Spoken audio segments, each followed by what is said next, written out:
Assalamu alaikum and welcome again. So in this lecture we are going to talk about teaching of Islam and science. Technically हमारा topic होना चाहिए errors and accuracy, but ये topic chapter number 2 के अंदर भी मौजूद है और वहाँ पे काफ़ी डिटेल में डिस्कस किया गया है. सो हम भी इसे चैप्टर नंबर 2 में डिस्कस करेंगे और यहाँ पे स्किप कर देते हैं. सो स्टार्ट करते हैं हमारा topic with the learning outcomes.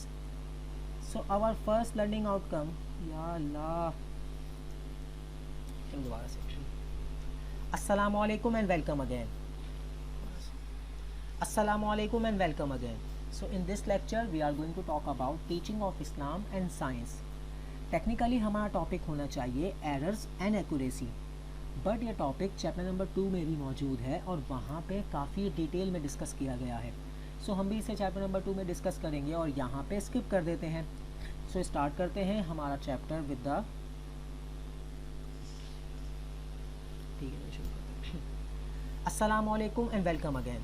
So in this lecture we are going to talk about teaching of Islam and science.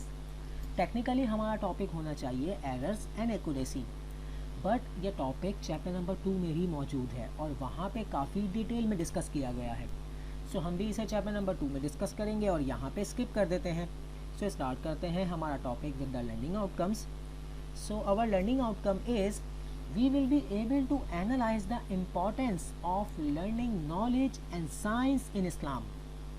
यानी कि हम इस लेक्चर के अंदर डिस्कस करेंगे कि इल्म हासिल करना और साइंस को सीखना कितना इम्पॉर्टेंट है, इस्लाम ने इसके ऊपर कितनी तवज्जो दी है और इस्लाम में इसकी कितनी अहमियत है.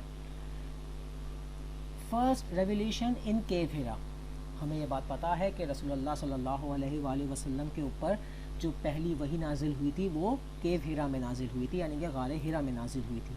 सो हम उस वही में से कुछ आयात को यहाँ पे डिस्कस करेंगे, लेकिन पहले हम उन्हें सुन लेते हैं. सो इस सूरह का नाम है सूरह अलक और हम इसकी कुछ आयात को यहाँ पे डिस्कस करेंगे.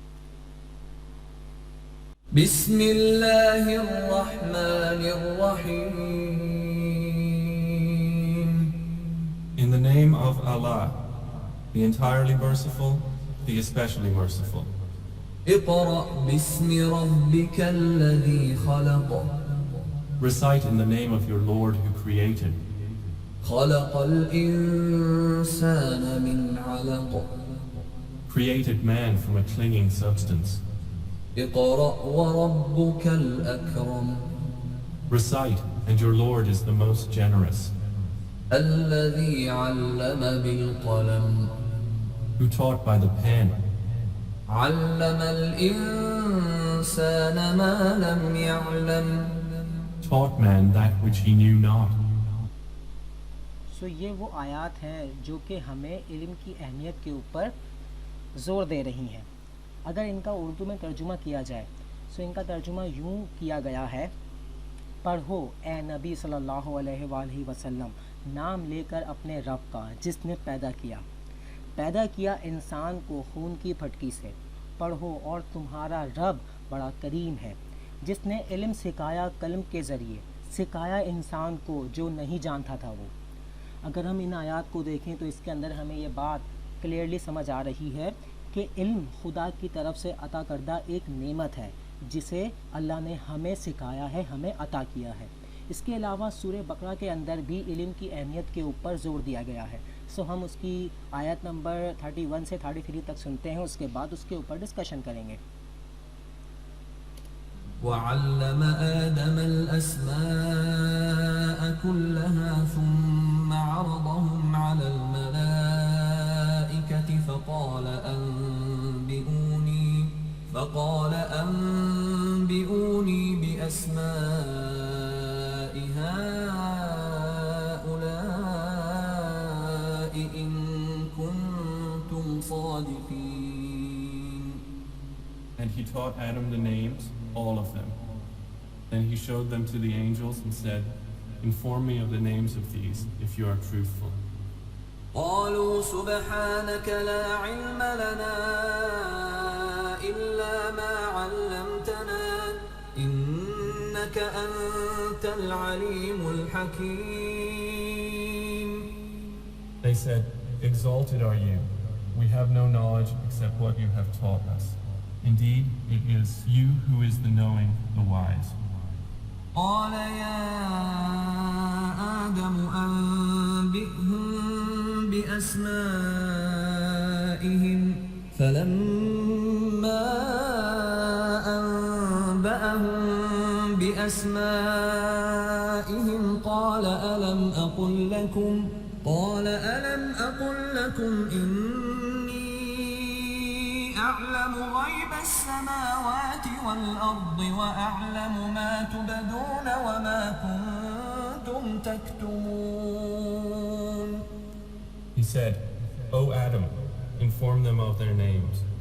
And when he had informed them of their names, he said, Did I not tell you that I know the unseen aspects of the heavens and the earth, and I know what you reveal and what you have concealed? सो इनके तर्जुमे को देखा जाए तो इनका तर्जुमा यूँ किया गया है, और सिखाए उसने आदम को नाम सब चीज़ों के, फिर पेश किया उनको फ़रिश्तों के सामने. किसने सिखाए? अल्लाह ताला ने सिखाए फ़रिश्तों के सामने. फिर फरमाया बताओ मुझे नाम उन चीज़ों के अगर तुम हो सच्चे.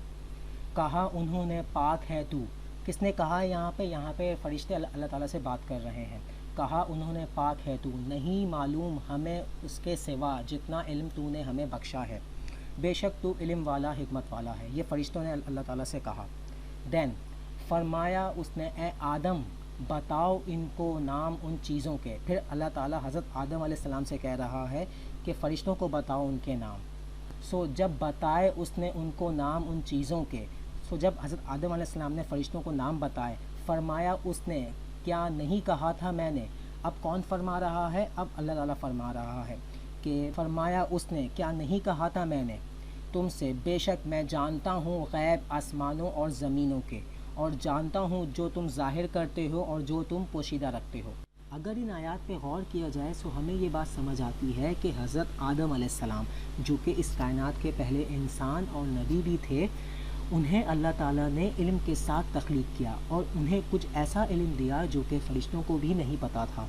और यही वजह है कि इंसान फ़रिश्तों से अफजल है, क्योंकि वो इल्म को हासिल कर सकता है, उसके पास इल्म हासिल करने की सलाहियत है. इसके अलावा कुछ अहादीस भी हैं जिनके अंदर इल्म की अहमियत वाज़ेह तौर पर नज़र आती है, जैसे कि cost knowledge from the cradle to grave, यानी कि इल्म हासिल करो माँ की कोख से कब्र की आगोश तक. इसके अलावा gain knowledge if you had to travel even to China, यानी कि इल्म हासिल करो चाहे तुम्हें चीन ही क्यों ना जाना पड़े. ये हदीस रसूलुल्लाह सल्लल्लाहु अलैहि वसल्लम से मंसूब है. सो उन्होंने चीन की तशबीह क्यों दी है यहाँ पे, या चीन का जिक्र क्यों किया है? असल में उस ज़माने में चीन जाना बहुत मुश्किल हुआ करता था, बिकॉज़ चीन और अरब यानी कि जो सऊदी अरब है और जो चीन है वो बहुत ज़्यादा फासले पर हैं, और उस ज़माने में इतना लंबा फासला ट्रैवल करना बहुत ही मुश्किल काम था. सो यहाँ पे अगर हम इस हदीस को देखें तो इसका मकसद क्या है कि इल्म हासिल करो चाहे तुम्हें चीन ही क्यों ना जाना पड़े, यानी कि अगर तुम्हारे सामने इतनी मुश्किलात हैं इसके बावजूद भी तुम्हें इल्म हासिल करना चाहिए. ये हदीस हमें ये सिखा रही है. इसके अलावा to gain knowledge is an obligation to every Muslim man and women. इल्म हासिल करना हर मुसलमान मर्द और औरत पर फ़र्ज़ है. सो इन अहादीस और आयात से हमें इल्म की अहमियत वाज़ेह तौर पर नज़र आती है, और यही वजह है कि इस्लाम और रसूलुल्लाह सल्लल्लाहु अलैहि वसल्लम के बाद एक large number of Muslim scientist इस दुनिया में आए, और उन्होंने साइंस की फ़ील्ड में और फ़िज़िक्स की फ़ील्ड में बहुत ज़्यादा कंट्रीब्यूशन की. अगर हम ये कहें कि उन्होंने ही साइंस, फ़िज़िक्स, केमिस्ट्री की बुनियाद रखी तो ये गलत नहीं होगा. सो हम नेक्स्ट वीडियो के अंदर उनकी कंट्रीब्यूशन को डिस्कस करेंगे. So this was all about it. Thank you.